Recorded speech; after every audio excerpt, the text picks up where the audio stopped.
Good day mga boss, welcome na naman sa ating panibagong video. So dito ang pag-uusapan natin ay auto na handle switch.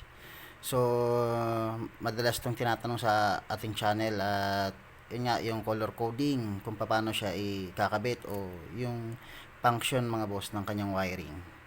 So dito expression natin dito mga boss, napakaganda nung pagka-plastic niya. So yan, halata mong quality yung pagkakagawa mga boss.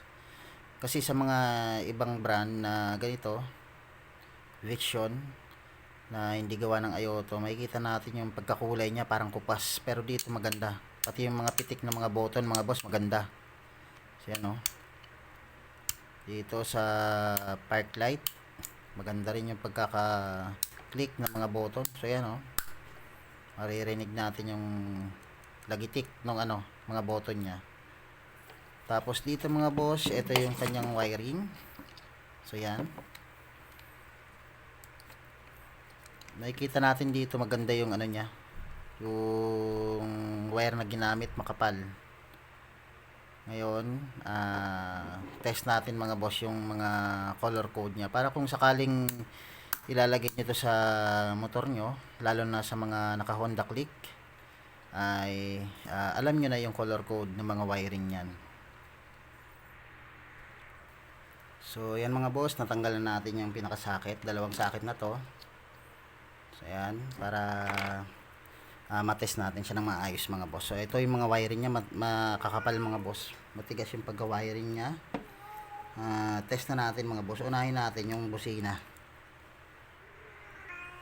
So dito na nga tayo sa busina mga boss. Yung busina, ang pinaka supply niya mga boss, o yung input niya, itong black. So, yung black natin, lagyan natin ngayon ng supply na galing sa battery. Yung positive supply. Tapos yung negative natin, so yan, may negative na siya. Gagawa tayo mga boss, yung tester. Pinaka-tester natin na ilaw, ito. Itong eagle eye na yan. So, yung pinaka-output niya mga boss, etong pink. So, yan yung pink. Ngayon, yung pink na yan, lagay natin ng positive mula dito sa ilaw. Yan, try natin na pindutin to yung ating busina. So yan mga boss, nakikita nyo na nagtitrigger yung busina natin. So okay na tayo sa busina mga boss. Yung input, yung black. So yan, yung black yung input, yung output nya is yung pink. So Ayoto brand yan mga boss kasi marami nagre-request sa atin na ito yung color code nya. So sunod na itetest natin mga boss yung sa signal light. Sa signal light mga boss, yung kanyang supply o yung pinaka supply ng ating signal light, etong brown white. So yan, brown white mga boss. Lagyan natin ng supply galing sa battery na positive. Kung sa Honda Click to mga boss, kadalasan naman kasi sa Honda Click, eto kulay gray. Tapos left and right mga boss, etong dark green tsaka violet. So yung ating dark green mga boss, eto yung sa right. So right signal light, try natin yan mga boss. So yun, umilaw yung ating right signal light. Patayin natin, pailawin uli natin. So yan, sa Honda Click mga boss, yung katapat na itong wire, yung niya, kapartner niya is yung light blue. So yan, o sky blue, light blue. Patayin natin. Sa naman tayo, sa left mga boss. So yung left natin dito ay yung violet. So yan, meron tayong violet. Kung yung right natin mga boss, yung dark green, yung violet naman natin is yung ating left. So yan mga boss. So gumana, Ayoto yan mga boss, Ayoto brand na Viction switch mga boss. So yan. So umilaw yung ating left. Kung mapapansin nyo mga boss, iisang bombilya lang yung umiilaw o LED umiilaw kasi ito busted to mga boss. So yan, left. Try natin ikanan mga boss. So hindi siya iilaw kasi ito yung pinakakanan natin, yung dark green. So, left natin. Okay. So, gumagana siya. So, okay na tayo sa busina at sa signal light. Yung ating signal light mga boss, yung input is black, output yung ating kulay pink. So, sa Honda Click mga boss, same lang na black yung input. Tapos yung output mga boss ay light green. So, yung light green yung katapat nito mga boss sa Honda Click, itong pink na to. Tapos sa signal light naman, yung pinaka input o yung supply, light brown sa Ayoto. At sa Honda Click, kulay gray. Sa right naman natin mga boss, yung dark green. Sa Honda Click naman is ano yan, light blue. So dark green dito sa Honda Click, light blue. Sa left, violet ng Ayoto. At sa Honda Click naman, stock na wire niya is kulay orange mga boss. So color orange. So ayan. So okay na tayo sa busina at sa signal light. So ito yung mga yan. At ang natitira na lang mga boss ay itong apat na to. So yan, bali apat. Ngayon mga boss, dito na tayo sa supply nito, park light tsaka yung low beam. Itong part na to, yan yung check naman natin. Ngayon sa supply niya mga boss, yung supply niyan nitong ano na to, o pag nakatutok siya dito sa tuldok na yan, ang pinaka supply niya is yung brown. So ito, itong kulay brown na yan. So lagyan natin ng supply yung brown na positive galing sa ating battery. Ngayon, yung pinaka-supply, syempre meron na yan. May kuryente na siya dyan. Naka-stack na siya dyan, mga boss. Ngayon, yung kanyang park light, mga boss, is blue. So, yan. Kulay blue, mga boss. Itong blue na to. So, lagyan natin to ng connection. I-try natin, mga boss, na i-park light yan. So, yun. Umilaw yung ating park light. So, hanggang taas siya.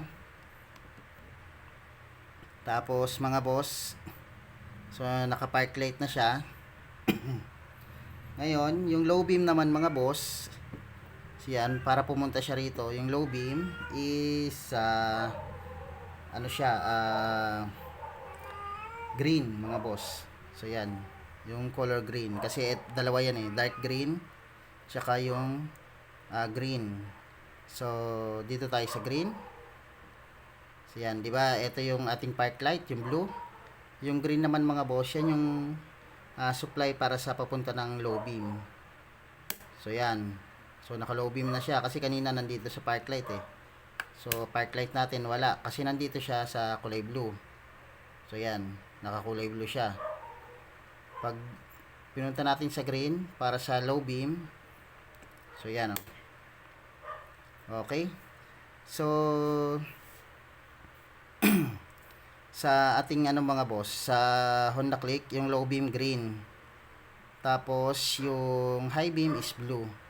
So, dito, yung ating park light mga boss. So, yan, park light natin is blue. Tapos, yung low beam natin is green. So, yan, low beam is green.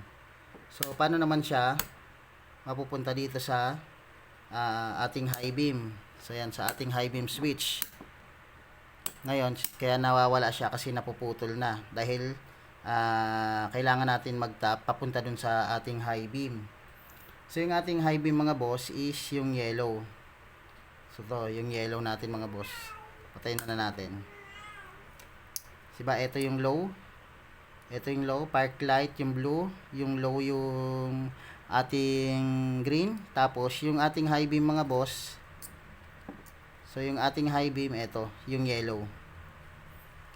So, yan, bali, yellow yan. So, ano natin ito mga boss, trigger natin. So, yan, naka-low. O, naka-high mga boss, kasi naka-high na tayo dito. Pero, pag nilaw natin yan, mawawala. So, yan. Bali, magkadugtong yung ating green papunta dun sa ating high beam mga boss. So yan. Okay. So sa Honda Click yung high beam niyan is kulay blue. Yan, kulay blue siya. So may passing ba yan boss? So pag nakaganito siya mga boss, naka high beam siya, hindi siya magpa-passing. Kasi nakailaw yung ating high beam eh. Pero pag nilow mo yan, halimbawa naka-low siya, yan naka-low. Diba naka-low yan? I-tap natin yung ating high. So hindi pala siya magkukurap kasi walang isang bombilya mga boss. So halimbawa naka-low na tayo. So yan, halimbawa nandito nakatap na tayo ng low. So iilaw ba yung ating high beam? Iilaw yan mga boss. So yan o. Automatic nakatap na yung ating passing light mga boss sa high beam natin. Kaya pag naka-low tayo, iilaw yung ating high beam. O kaya kahit nakapatay yung ating headlight, iilaw yung ating high beam mga boss para sa passing.